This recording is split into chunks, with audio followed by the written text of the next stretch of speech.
Dr. Cristina Gibson is the Dean's Distinguished Professor of Management at the Pepperdine Graziadio Business School. She's a globally recognized scholar and fellow of the Academy of Management, Academy of International Business, APA, and Academy of Social Science, Australia. Cristina is renowned for her groundbreaking work on dignity and inclusion at work, social innovation, and technology-enabled collaboration. Currently, she's serving as editor-in-chief of the Academy of Management Annals, the highest-ranked journal in the field of management, with a 5-year impact factor of 26.9. I had never seen such a number. So Cristina has partnered with organizations across 30 countries, achieving global impact, which is the topic of her talk, including IBM, Oracle, GM, Johnson & Johnson, bringing research to life in ways that transform workplaces and communities. I would characterize Cristina as a great colleague and personally or individually kind of as a modest introvert. But I mean, as you can see, her achievements are tremendous. And the last one she shared, like very, very cautiously, is that she's ranked, listen to this, among the top 0.5% of scholars. Not just business scholars, scholars in general, science, everything, 0.5%. So let's give a warm welcome to Cristina.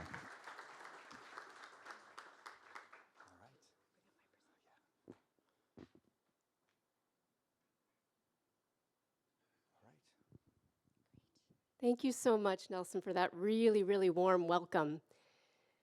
I want to start with a question. Does anybody know what this is a picture of? I was waiting for somebody to say Ayers Rock.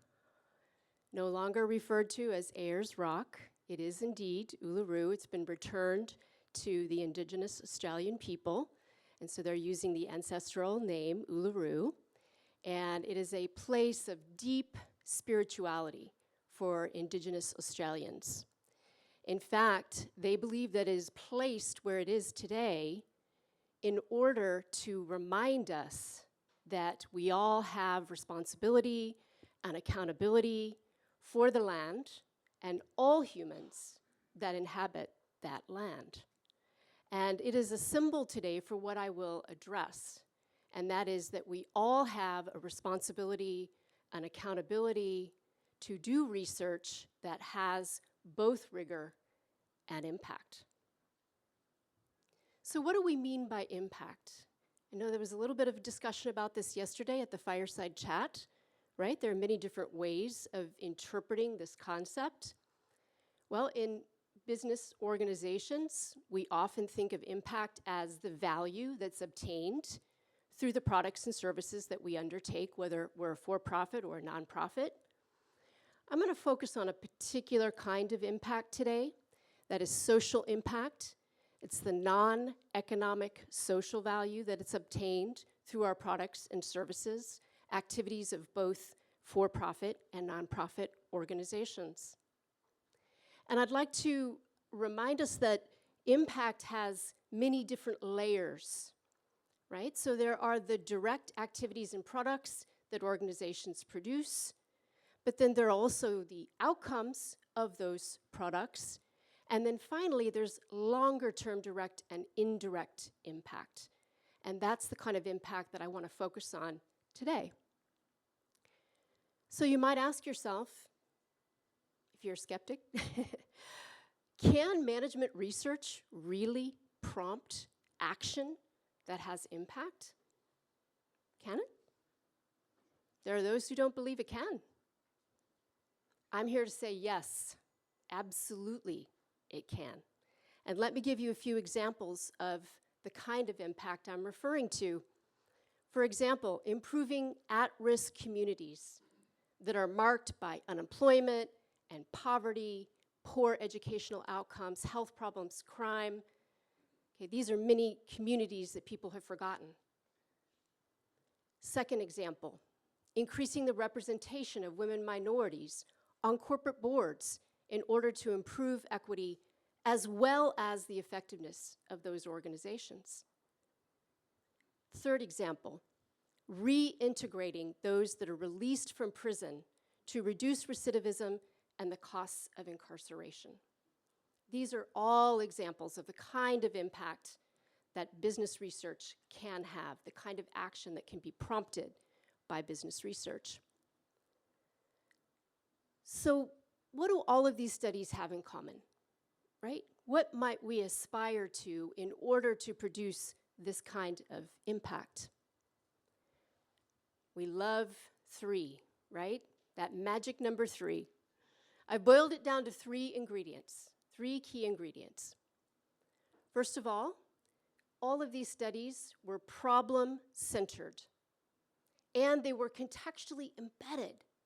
So the individuals conducting this research chose a socially relevant problem in order to center their research, and these problems were tied to grand societal challenges, right? Complex challenges. The researcher was personally invested and embedded in these contexts. The research meant something very important to the researchers. They spent significant time in the context. They didn't stay at arm's length, right? They truly engaged in the context. And all of these research examples involved partnerships that extended beyond just the researcher and their supervisor, for example. All right, second ingredient, a very high standard of scientific rigor. Grounded in academic literature, a foundation in theory to be true. The research design was well aligned with the problem and the question being asked. It was highly sophisticated analysis, documentation, and it was also iterative in that as the research unfolded, the research design, the analysis was adapted in order to meet the changing and dynamic context. All right, third ingredient, multifaceted, collaborative dissemination. There were reports for the actual participants involved in the research. Okay, those that were respondents or those that were being benefited by the research received the results of the research. Secondly, there was representation in the dissemination effort from nonprofits and also government agencies. Yes, there were academic presentations and publications as well, but also industry publications and presentations, equally as important. And then finally, something we heard a little bit about yesterday, the researchers acted as consultants, as trainers, implementing the research within the context of the research, but beyond that as well. This was true of all of the 3 exemplars. So let me dive a little bit deeper into each one of these studies and illustrate these 3 ingredients in the 3 studies. Okay, first example, near and dear to my heart. This is one of my projects, corporate community co-development. The problem addressed in this research is that many corporate social responsibility efforts, in fact, billions of dollars that are invested by corporations in communities, often fail to create lasting change. Michael Barnett and his colleagues a few years back did a massive review of the outcomes of corporate social responsibility documented in the literature. And after reviewing 5,000 studies, the key outcome of that review was that we've had very little impact in terms of social impact as a result of corporate social responsibility. The very outcomes that they hope to impact and implement, not happening, not coming to fruition. I think that's a problem. Billions of dollars wasted, right? The research question then was, how can we better implement corporate social responsibility in order to contribute to mutual development within both communities and corporations? Much of that research, by the way, that was reviewed by Michael Barnett and his colleagues suggested that a lot of CSR outcome measures pertain to the firm itself. CSR is contributing to the financial health and well-being and reputational effects for the corporation, but not on the community recipients of that corporate social responsibility effort. So this research sought to understand, is there a better way? Is there a better way to implement the corporate social responsibility initiatives? The research program began with discussions with community activists as well as enlightened corporate leaders.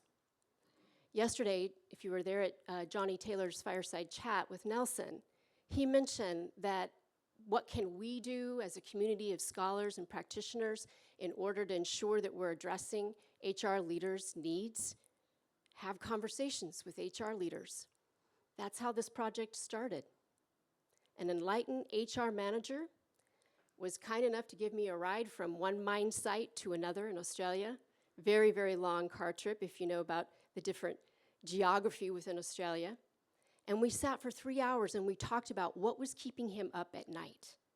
What are the key issues that he was facing in his role as an HR practitioner? And he said, you know, we have these cultural diversity training programs that we deliver in our oil and gas company, sort of intended to immerse people within the Australian culture and help them understand Australian culture, Australian Indigenous culture specifically. And he said, you know, it's not working. It's not working. It's not achieving what we hope to achieve. Sitting in a classroom, hearing about Australian Indigenous culture was not helping people to truly understand Australian culture. So we came up with an experiment, if you will. Experiment of taking the corporate leaders and having them live and work in rural Indigenous Australian communities and volunteer on projects that the community members themselves had designed that met their needs, not the needs of the corporation, but the needs of the community leaders. This was able to then bridge the communities that existed inside the companies with the communities that existed outside the companies. That one experiment with that one oil and gas HR manager grew to 11 corporations, major multinational companies within Australia. We were also partnering with a nonprofit organization, very, very important partner in the research, as well as the community leaders themselves to design the research. They were not just participants, they were co-researchers, if you will, in the project. The communities, as I mentioned, determined their own needs. They set the priorities for this effort. And the nonprofit then matched the needs of the communities with corporate volunteers. We referred to them as secondees because they were going to be seconded into the communities, living and working in those communities. They spent significant time in the communities, 6 weeks up to 3 months, living and working in the communities. And these communities were troubled.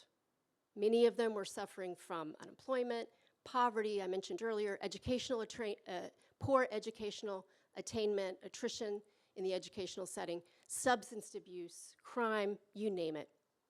They were located in rural Indigenous Australia, but as we know, there are communities all over the world and here in the US that are suffering from these same problems. The research methodology involved a longitudinal, case-based approach. I personally had the privilege and honor of spending significant time in the communities myself. We have some photos here of some of the activities during the orientation sessions where corporate volunteers were being oriented to the land. We treated each of the communities as a case, each of the 35 communities that participated initially as a case, and we triangulated across a variety of different data sources in order to arrive at what were some of the key processes and outcomes in these projects. We arrived at a process model and specific pathways through that process model for this kind of corporate community co-development. I won't go through this in detail, but I wanted you to see the rigor behind the research. Okay? Significant amounts of data, various sources of data, all of it qualitative, but observations, interviews, informal narratives and conversations, and even reflection journals from the participants themselves, as well as archival documents. Okay, so massive, massive amounts of data, and it did take about 3 years to collect this data. So longitudinal process over time. So here's the punchline. The partnerships worked. Co-development worked. They did some amazing things, the corporate secondees partnering with the community leaders. Here's just a few examples. They launched a small business development center. One community improved a medical facility. Another community developed literacy and nutritional programs. Another implemented campaigns against smoking and alcoholism. Another developed a cultural center. Another built an aged care facility, and another set up a youth hostel. Here's some of the participants in the efforts to develop a new medical facility. They're holding up their certificates, incredibly proud of this significant achievement that they were able to undertake through the assistance of the corporate secondees with their project management experience, their HR experience, and the support that they were able to provide. So these projects became a means of co-development occurring in the communities and also amongst the secondees themselves. So this is a process model, an overview of what occurred. Again, I'm not going to go through it in great detail. The research focused primarily on the psychological and relational processes and the intermediate behavioral changes, but we were also able to document the long-term social impact. So here's some examples of the pathways that occurred through the process of mutual perspective taking, through the process of reciprocal respect, and through the process of communal advocacy.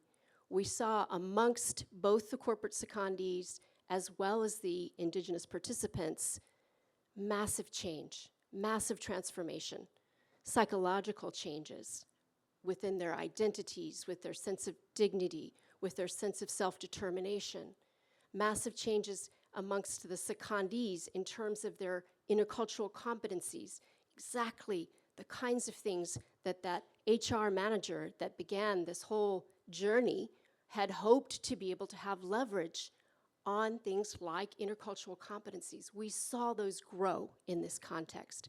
We saw an increase in the sense of meaningfulness of the secondees' work, as well as a sense of thriving, both learning and vitality amongst the corporate secondees. And then in terms of behavioral changes, we saw increase in technical and professional skills amongst the indigenous participants, increased proactivity, increased strategic capability.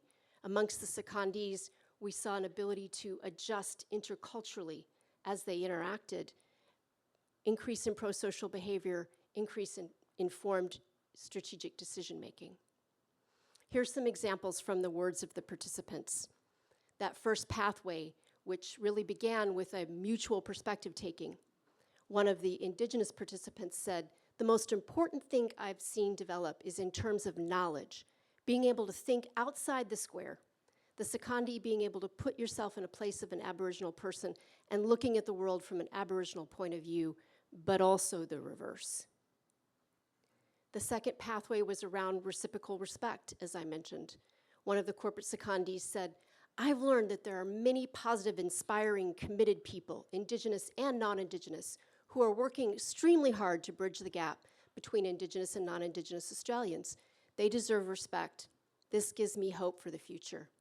And here you see one of the corporate secondees participating in a smoking ceremony. Not a smoking ceremony, but a smoking ceremony. And this is a show of deep respect on the part of the indigenous community, welcoming the corporate secondee into their place of great spiritual significance. The third relational process was communal advocacy.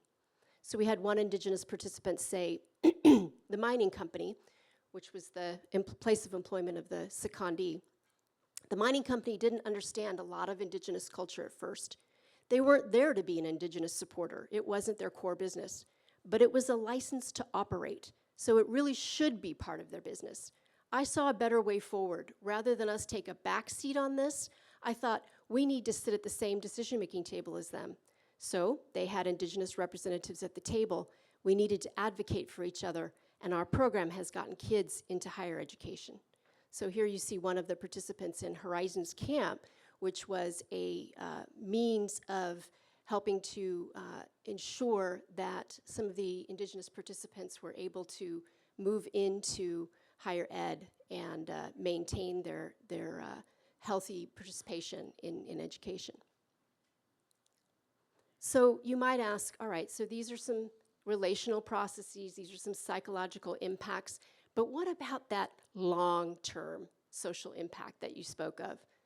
Well, we did some pre and post comparisons of the program, what happened prior to the program compared to what happened after the program in the communities.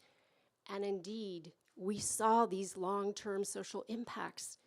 We saw greater labor force participation in the 35 communities as compared to prior to the programs and as compared to other Indigenous communities that had not yet participated in the program. We saw increased educational attainment. We saw improvements in general health. These are objective indicators of this kind of social impact. And we saw reductions in crime, homicides, assaults, robberies. On the corporate side, there was impact as well. Hence why we referred to this as corporate community co-development.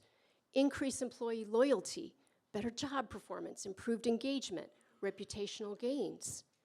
Okay, so significant impact on the corporations as well. So really, this project showed that through these relational and psychological pathways, the billions that are invested in social change can go beyond just an influx of funding and have real social impact.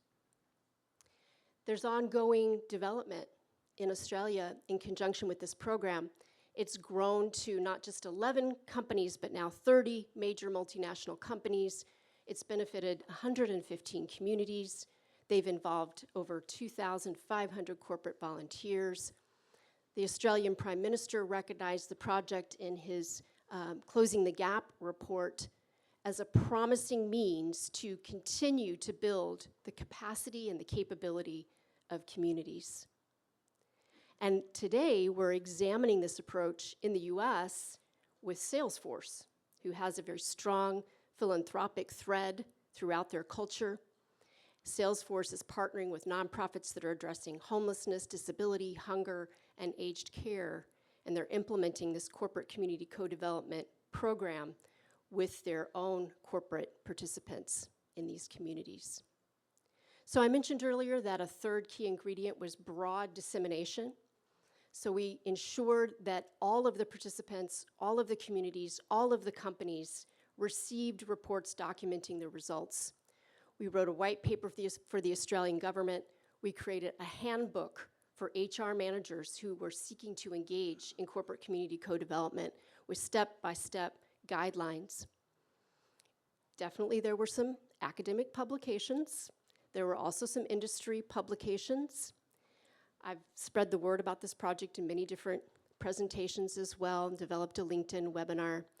And then the project was recognized by the American Psychological Association for its humanitarian impact and by the Academy of Management with the Responsible Research Award.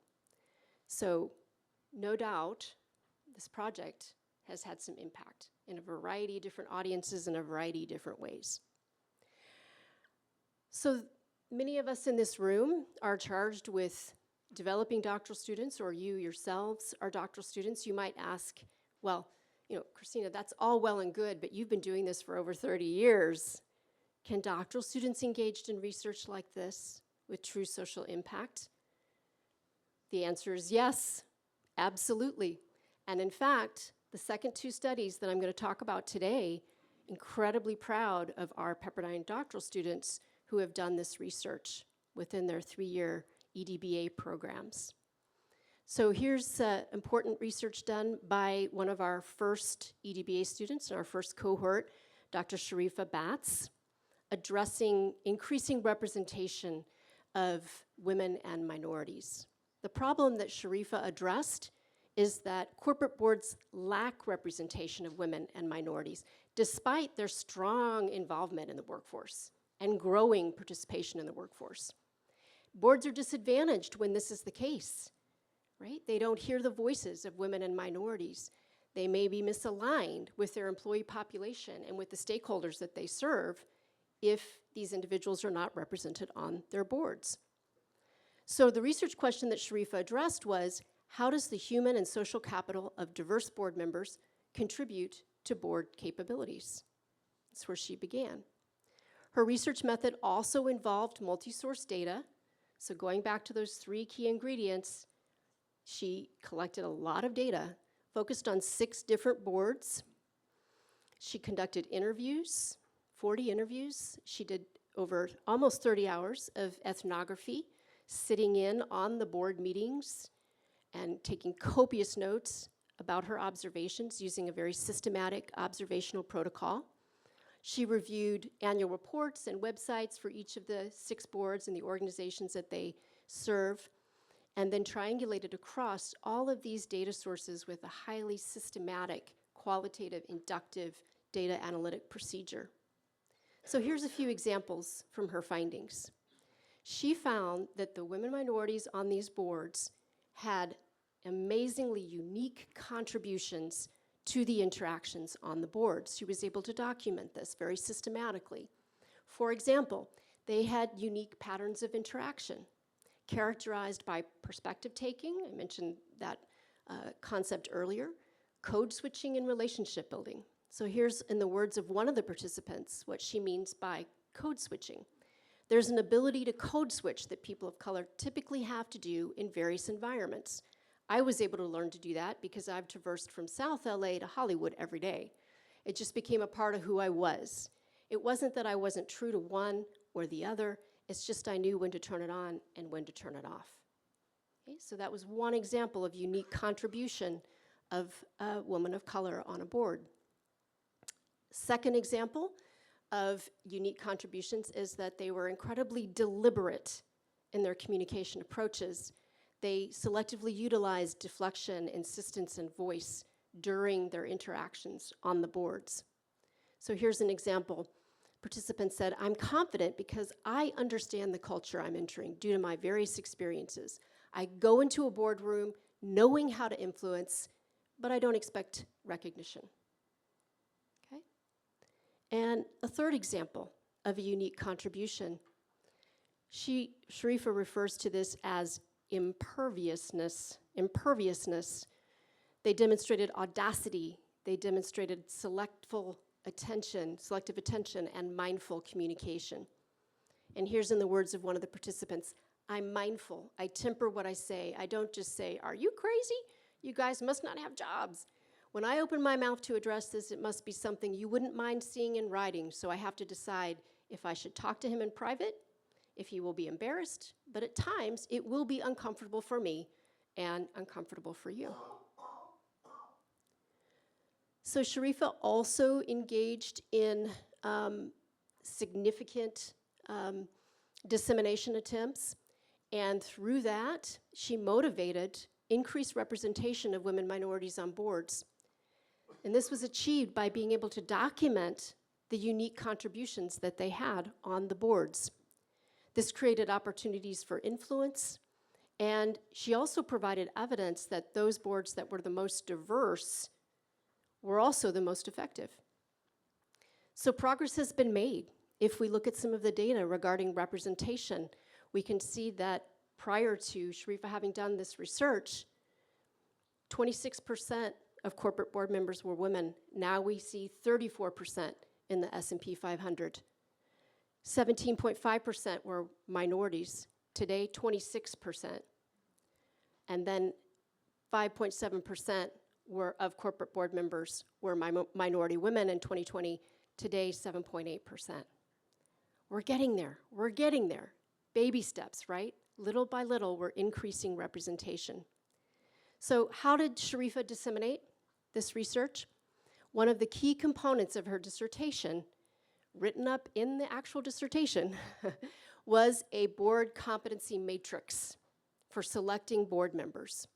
And this board competency matrix was based upon the unique kinds of contributions that women and minorities bring to boards. Secondly, she has a consulting practice. Also directly disseminating from the research, she built a communication model that she refers to as STUDS. Stop, think, understand, decide, speak, right? based on what she saw and observed in the boardrooms. She's published for academia, she's published for industry, she's done academic presentations, she's done industry presentations, and then personally, she was promoted to corporate VP, and this is at Ports of America, right, which is not a very hospitable place for a woman of color to be promoted to VP. She's in charge of environmental, social, and government initiatives at Ports of America. She now personally herself has multiple board seats, and she's regionally representing the NAACP. So I think we can all agree, pretty impressive results from a dissertation, right? All right. Third example, my last example for today of the 3 ingredients. Also one of our esteemed doctoral students, Dr. Mark Cox, here at Pepperdine. His research addressed coaching for transformation amongst returning citizens. The problem here, 70% of the 700,000 people released from prison in the US each year will return to prison. 70%. And the reason they're returning to prison is many different reintegration challenges. Their identities have to shift from their prison-based identity to a post-release identity. They have to overcome the stigma of being an ex-offender. And they have to overcome the lack of hope that they have while incarcerated and after, due to their inability to obtain employment and housing. Okay, lots of challenges as they're released from prison. So Mark's research question was, how can coaching programs, something that we all know, right, in our organizations, probably many of us have benefited from a coach, how can coaching programs within prisons foster psychological transformation and increase the likelihood of societal reentry success? The context for Mark's work was a group of returning citizens who had participated in a coaching program in a US prison, and he examined those returning citizens' experience within the program while in prison and how it impacted them both in prison and then after having been released. The particular coaching program was referred to as Project Hope, helping other people evolve. I love that acronym.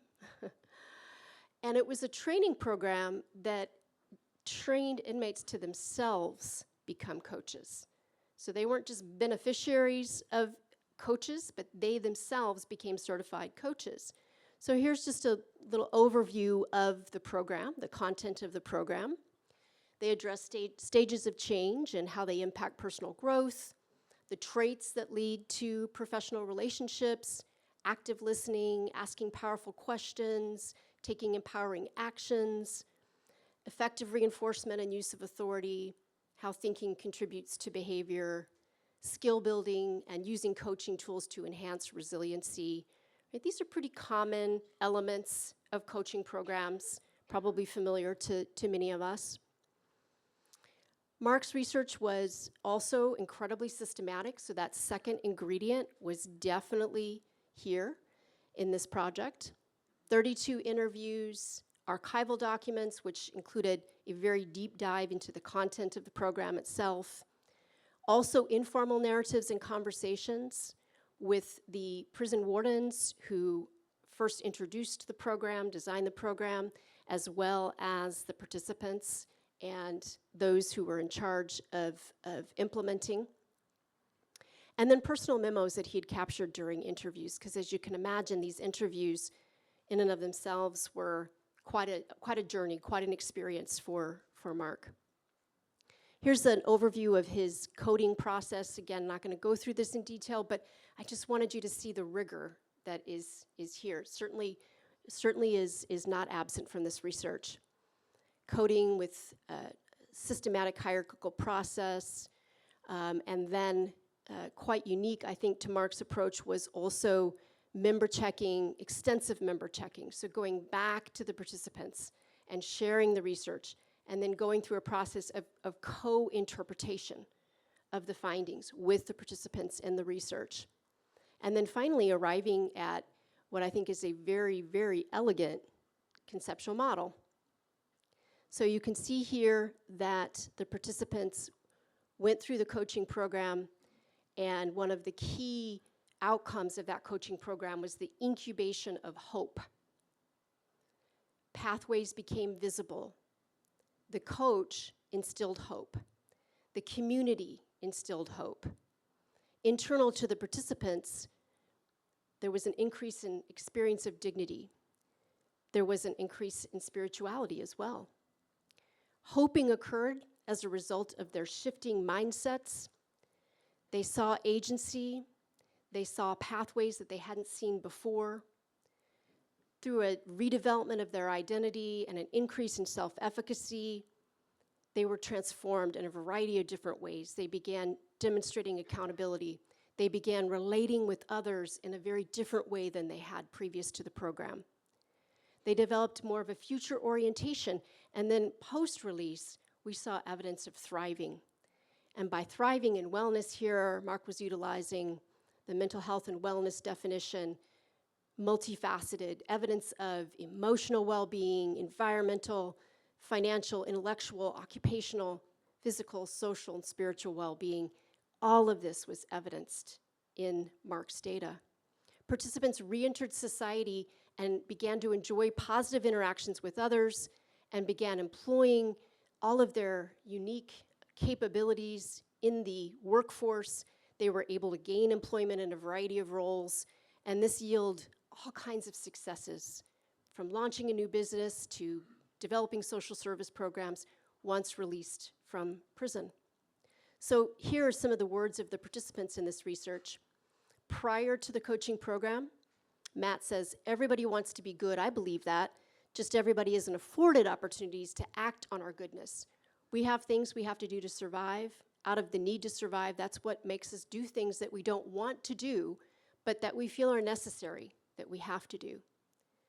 As they went through the coaching program, though, Armando describes this as an instilling of hope. It was really the coach's personality and believing in me. It helped me to realize, hang on a second, yeah, I can do good things. It was that affirmation. It was the coach believing in me and my abilities that I can do great things. That really was the turning point. Participants experienced transformation, as I mentioned earlier. Here's some of the examples of that transformation from the participants. A redeveloping of their identity. Kent says, what's the distance between who I am now and who I really want to be, and what work needs to be done? That's the concept of coaching to the gap. And so it was transformational. If I could juxtapose all programs against coaching, all programs were educational, but coaching was transformational. It was a becoming. Alan says, in terms of developing his self-efficacy, the coaching program gave me courage to focus on me becoming the person I felt I was always intended to be, living that purpose out, even inside prison, even if it meant that I would never be released.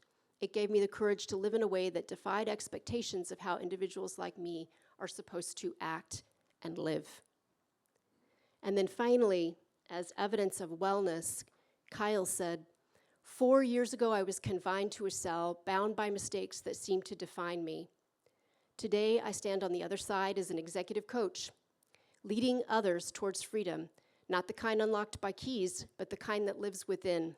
My journey from incarceration to identity taught me that true transformation isn't about escaping where you've been, but about discovering the power within you to redefine who you are. Coaching helped me to reclaim that power, and now it's the tool I use to help others break free. Whew. I get emotional every time I read that quote.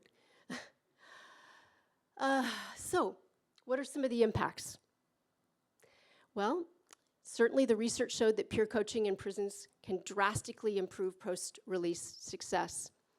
The inmates that were released experienced hope and transformation, and that transformation that was realized in the prison setting allowed them to live meaningful lives. Now here's the real punchline. Remember I said that in the general population of those that are released from prison, 70% will return. 2% of the participants in this program returned to prison. It was actually only one individual. So the returning citizens who were released that had participated in this program, they're now entrepreneurs, professional coaches, behavioral health organization leaders, team leads in corporations, even leaders of disadvantaged youth programs. So you might ask, okay, well that's, small number of participants in a coaching program. What kind of, potential significance could this have? Well, Mark extrapolated out to try to understand the economic benefits, right? If you weren't convinced already, what might be some economic benefits of this program? Well, if we compare the 70% of 700,000 people that are released from prisons each year that will recidivate, that results in about 490,000 people going back to prison. If only 2% went back to prison, that would be only 9,800 people, and that equates to almost $20 billion a year in savings. So if you weren't convinced previously by the powerful stories of these individuals, perhaps the economic argument will help to convince you. So that third ingredient of impactful research is that broad dissemination attempt, and Mark is in the midst of this right now. He's made multiple presentations for both academic and industry. He has publications in process and is creatively disseminating the research by producing a documentary as well. Some of these stories, as you can imagine, are just so powerful, and the participants were so articulate. We said we cannot miss an opportunity for this story to be exposed to a very, very broad audience. There's a nonprofit that has taken up the mantle as well, Social Purpose Corrections. They're championing the implementation of this coaching program throughout U.S. prisons, and they're bolstered by the efficacy that was demonstrated in the research. They march this research out every time they talk about the program. Every policymaker they talk to, every prison warden they talk to, correctional agency that they talk to, they show this research, the results of this research. So they're now garnering support from 2 state governments, Oklahoma and Tennessee, and also several philanthropic funds are contributing to the rollout of this program. So again, impressive, right? Impressive impact in an EDBA program, right? In a 3-year EDBA program, this is what these students were able to achieve. So let me remind you of that recipe for rigor in action. 3 different ingredients, right? 3 key ingredients demonstrated by all 3 of these studies, both my own and our 2 students. They were problem-centered and contextually embedded. The individuals who conducted the research spent significant time in the context, and these were causes that they felt very passionate about and were personally invested in for a variety of reasons. They were tied to grand challenges for sure, but they were also personally relevant. All 3 of these projects, they weren't short on scientific rigor. There was no trade-off between rigor and impact. The rigor was there, right? Systematic data collection, systematic analysis, iterative, highly sophisticated analysis, in fact.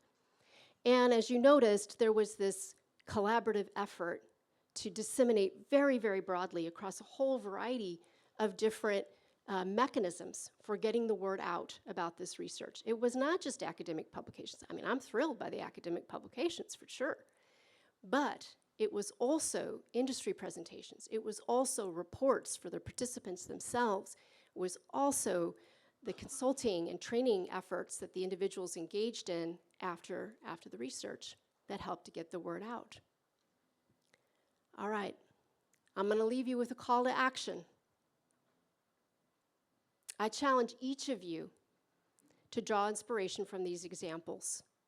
Develop these 3 ingredients and conduct research with rigor and impact. Thank you.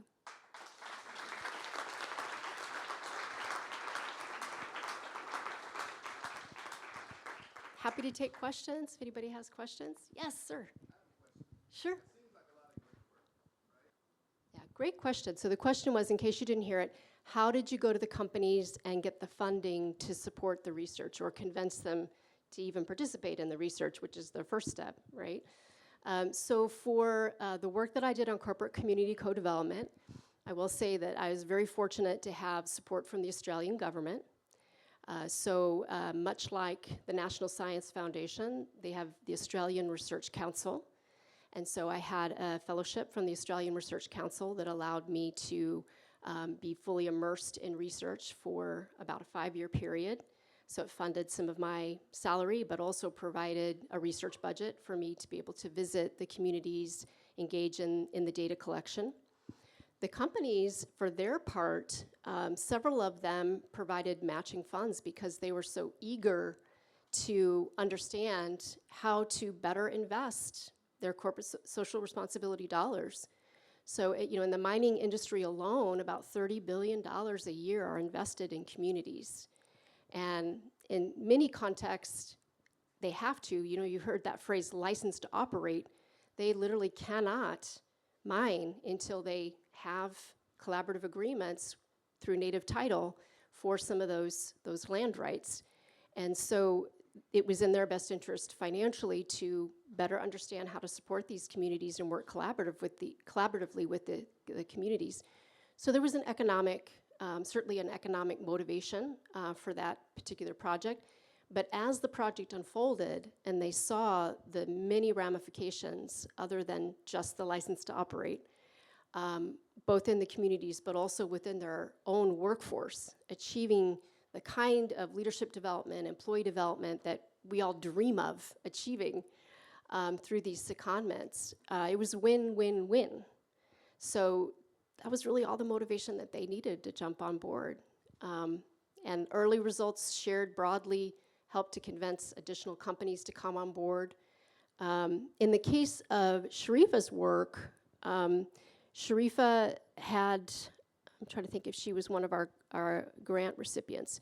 No, actually, her research was self-funded. I mean, she was able, through her personal contacts, to garner entree into the boards.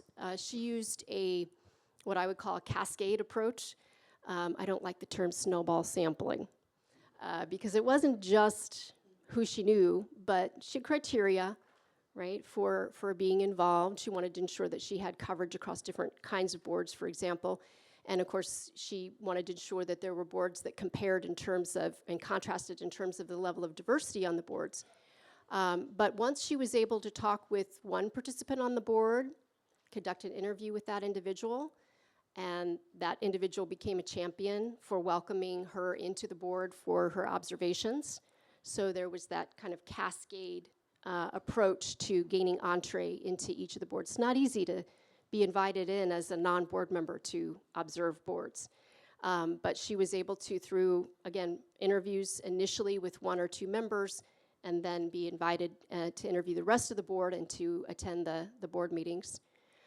Mark's research in the prison context, Social Purpose Corrections, the nonprofit, was involved actually quite early on and helped to broker some of the connections with the returning citizens, as well as the wardens who had developed the research. So Social Purpose Corrections is unique in that some of the ex-wardens themselves started the nonprofit, and many of the returning citizens are also active participants in that nonprofit as well.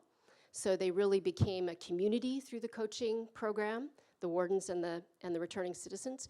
And they were able to, they actually reached out to myself and to Pepperdine in order to try to get more of the word out and support their efforts. And we pitched the idea of a doctoral student documenting this as part of their dissertation work, and they loved the idea. So that was not a tough sell. But it was, I think, really that immersion in these contexts and being willing to put some time in up front to develop those relationships with the organizations or with a nonprofit that sits alongside the organizations that allowed us entree into the settings. Yeah. Does that answer your question? Great. Okay. Yeah. Oh, so the question was the role of HR practitioners and those who are conducting research within the HR arena in ensuring that there is the strategic vision amongst managers in the organization who are not perhaps as HR oriented to engage in this research and to support the research. Absolutely. Craig, who was the HR manager at the oil and gas company, one of the brilliant things that it was actually his idea to do a very, very small pilot. So again, it's sort of this notion of small steps, but then big returns on those small steps, right? So we just selected 2 individuals to do a volunteer secondment in 2 communities, and we documented extensively their experience, the impact that they had, as well as on them, what was the impact on the leaders themselves, the corporate leaders themselves, but then also in the community. And we wrote that up and presented that together jointly, myself and the HR manager, to the CEO of the company. And he was immediately intrigued because there was just, again, massive impact shown already just with 2 individuals and 2 communities. And then it was this, gradual process of rolling it out to the other organizations. But yes, absolutely believe that with all of this research, HR managers are so critical in not just strategically positioning the opportunities, but implementing them as well. I mean, we walked alongside them in each of these projects in order to, well, less so for Sharifa's because she was working with corporate boards, but definitely Mark and then myself as well in the corporate community co-development worked very, very closely with HR in order to implement the programs. Yeah. And the HR managers in the nonprofits as well, I might add. The larger nonprofits that had an HR specialty, if you will, an individual, they were key in seeing the benefits and then also implementing the programs. Yeah. Yep. Other questions or comments? Yes. The question was, how do you ensure that the good work continues, right? That you don't just fly in, fly out, to use a term from rural Australia. And the mining companies, employees literally fly to the mine, work for 8 days out of 10, and then fly home, fly in, fly out. Well, we don't want to be fly in, fly out researchers or scholar practitioners. So within the corporate community co-development project, we were perhaps not shocked, but interested to find out that some of the corporate secondees, 3 in fact, that I'm aware of, that went and volunteered in the communities became so impassioned. And this notion of communal advocacy, they were so impassioned by that notion of communal advocacy that they left their corporate roles and they went to work for the nonprofit and ensured some longevity of the program. And I actually talked with one of the CEOs of the companies that was participating, and I said, he was the CEO of one of the companies where the employee left after having done this secondment. And I said, that was kind of an unintentional consequence, and how do you feel about that? And he said, I'm thrilled, because now I know this work is going to continue. And we need corporate minds, corporate experience within some of these nonprofits, within the communities as well, interfacing in order to make change happen. Those skills and expertise that the individuals had built up in the corporate setting, they were able to parlay that experience into the communities. And so he was thrilled that the mission was going to continue. But I mentioned earlier about the collaborative and multidimensional dissemination and the importance of nonprofits and the importance of government agencies, particularly the latter, bringing on board government entities and state representatives and governors and et cetera.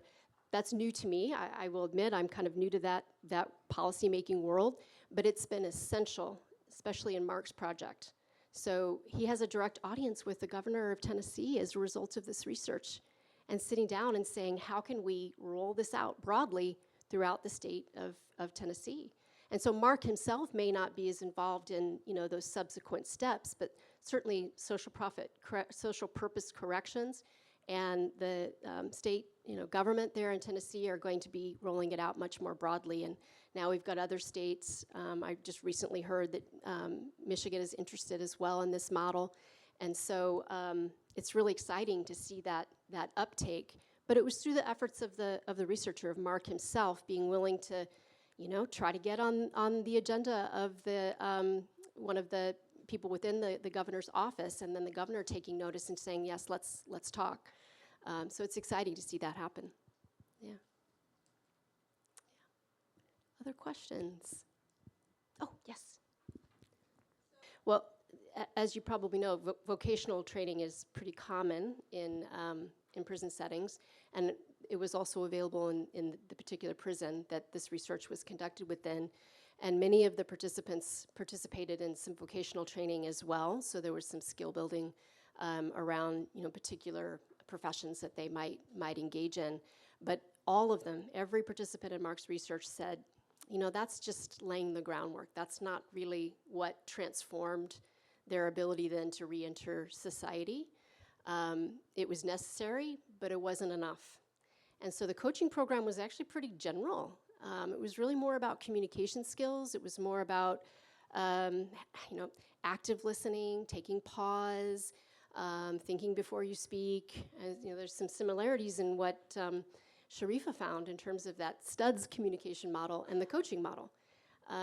Being good communicators, having courage, having self-awareness, reflection. These were all the core elements of the coaching program. You might ask, in the best of all worlds, could we have done randomized controls where we had people who didn't participate in vocational training and only participated in the coaching program, and then those who participated in both, and then those who participated in only vocational training? I would love to do that research someday.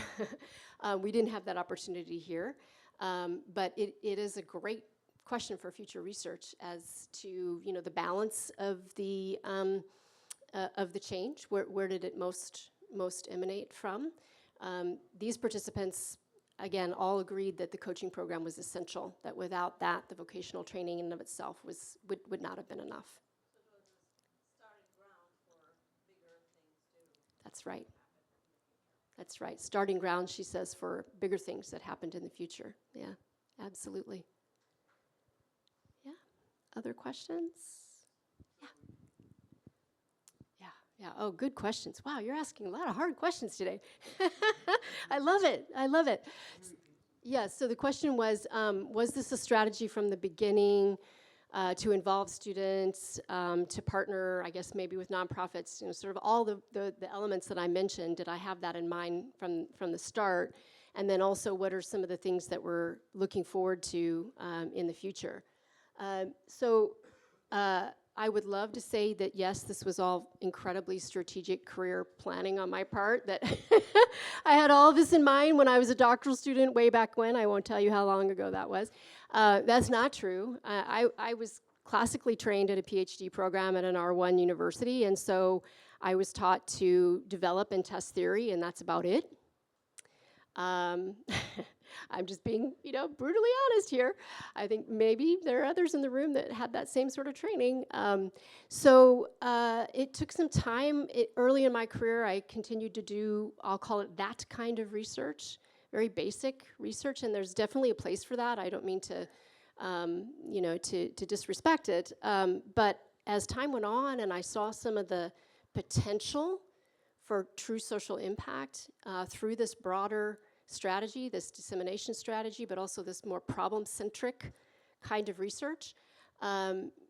This approach of start with a problem, develop a foundation in theory, highly systematic data, have a dissemination plan, it unfolded. It was not the grand plan from the beginning. I will tell you that now all of my research has these ingredients. I won't engage in research unless it does.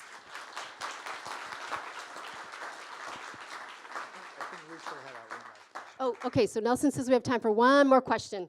So, Richard, yeah.